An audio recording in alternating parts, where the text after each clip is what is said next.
House price crash, economic downturn, Brexit, deal or no deal, this bloody fishing thing they're all talking about. What's going to happen in 2021 for business owners and companies, for your livelihoods? We're just 6 weeks away from 2021, and in this video I'm going to give you my predictions of what I would be doing in your business to make sure that you stay in business. Let's go.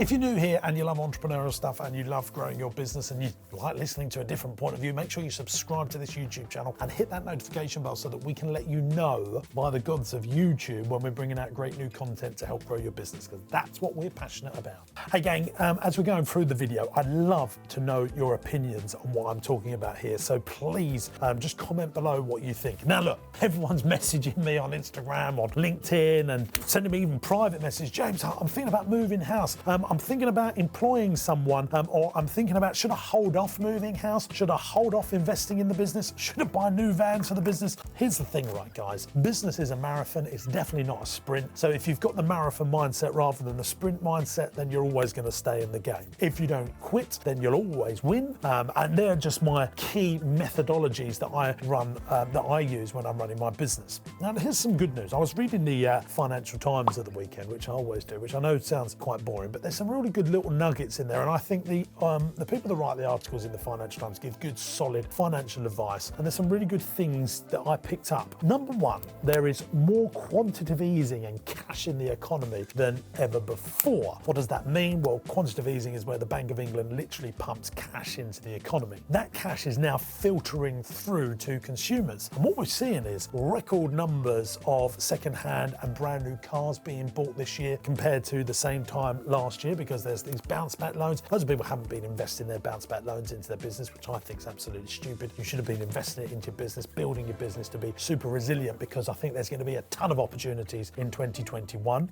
You will be seeing people giving up in their businesses, and that's a good chance for you to take those business over, save jobs, improve those businesses, and drive the economy forward. What I do think about the quantitative easing, and while there is loads of cash sloshing around in the economy, where people have been paying off their credit card bills in record numbers. Did you know in March and April and May this year was the fastest rate of paying down credit card bills since records began? How are people doing that? Well, because people have got excess cash. Now, I was talking to my brother-in-law. He's spending an extra £800 a month now because he's starting to work back in London, but he'd saved £800 a month over 6 months, plus his childcare fees of £1,400 a month. So he's got around, and with other things that he wasn't doing because of lockdown, going out for meals, £3,000 a month worth of savings as a family accumulated over 5-6 months. That's a lot of money. Hasn't gone on holidays, got his refunds back for his holidays. So there is going to be huge opportunities for businesses to suck up some of that cash and get it back in the economy, because I'm seeing the people, all they want to do is go out for meals, they want to go on holiday, they want to go to cinemas, they want to go to the shops and spend some money. So where we saw in the last easing of lockdown retail surge back, I think that's going to happen again. And just little things about seeing human behaviour. People have put their Christmas trees up in record numbers earlier, in like middle of November now, because they want to feel good about themselves. And what you see is people are going to start spending money, because the people that haven't lost their jobs, now I know during coronavirus lots of people have lost their jobs, and that's really sad, but the people that have kept their jobs, especially city workers, they've got more money than they've ever had because their expenses have hugely reduced.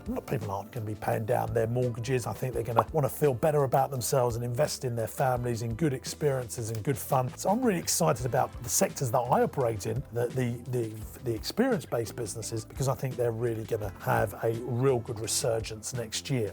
We've also got something else to look forward to, is that we're not a country like America that's just gone through a general election. I know they're arguing about who's won and all of that. You know, that's what elections do. They toxify the market conditions as people say who's going to be in, who's not going to be in, and now you have arguments. Oh my God, we haven't got to worry about that for 4 years. So the UK, there's no major general elections 4 years, so we can have a steady Eddie approach, which is great for certainty. Now Brexit is another thing that could harm the country, deal or no deal. I think there is going to be some form of deal. It seems that both sides want that, so that's great. That's another big ticking certainty over the line as well. The banks are well funded, they've got good strong balance sheets, so I don't see a run on the banks happening. What do I think about the economy and house price predictions? Do I think it's going to be tough? I think for certain sectors it is going to be tough. Lots of businesses have borrowed more money than they had no intention of borrowing through Sybil's and Bibbles loans, and deferring payments to suppliers and landlords that they haven't had to pay yet. So there is some of those things that I think are going to affect businesses. Absolutely, I think they're going to affect businesses. But I do see in the short to short to medium term, we're going to see a bounce back quickly in 2021. The vaccinations are close, the testing is getting better, and I think we're going to have a really good year in 2021, and 2022 will be fantastic. And here's what I wanted to let you know. You've got to think of business as a marathon, not a sprint. If you do too much short-termism, then you'll be taking sight of the long-term goals. And look, business is an infinite game. It never ever ends. And if you can think with an infinite mindset, thinking about the people that are going to take over your business next, think about your customers, what they look like in 20, 30 years time. When you have that mindset, you start attracting better things to your business. You attract better employees, people that are in it for just, oh, this is what I'm going to do in the next 3 months, then it's finished, next 6 months, then it's finished. There's where the economy doesn't support you. You've got to have that infinite mindset. Now, you've got to have business plans that I believe you put finish dates on. In the next 5 years, 10 years, we're going to achieve this. But the overall vision of the company is to be the best in the world, to drive for great customer service and have a meaning. I was reading a book by Simon Sinek at the weekend, and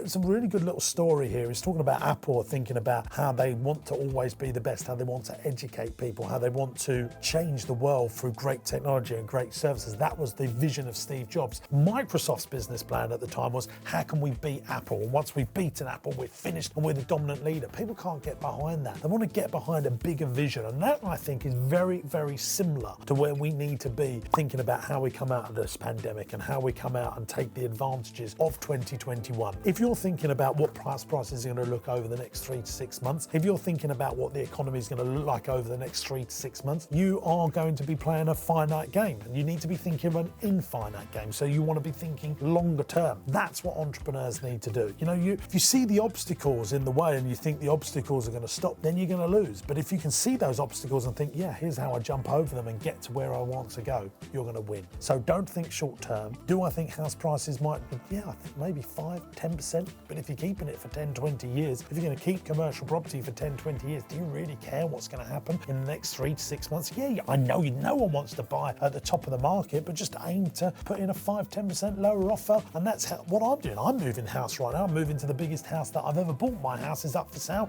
We've got a confirmed buyer today. The market's still active. People are still going out there and doing things. What do you think is going to happen to the house prices in the economy in this country? Are you worried? Are you not going to employ people? I'm carrying on employing people. I'm going to carry on building my businesses. I'm looking tomorrow to buy another business. I've just confirmed to buy a zoo as well. I mean, there's loads of things that I want to do. I'm never going to let a nasty global pandemic stop us, because overall, over the 10, 20, 30 years time, this is just a very small amount of time that's not going to hold us back. Are you going to grow your business in 2021? I think you should. If you've loved this video, make sure you subscribe to the channel by clicking here. Don't forget to click the notification bell. And if you want to watch my predictions on house prices in full, then watch this video by clicking here.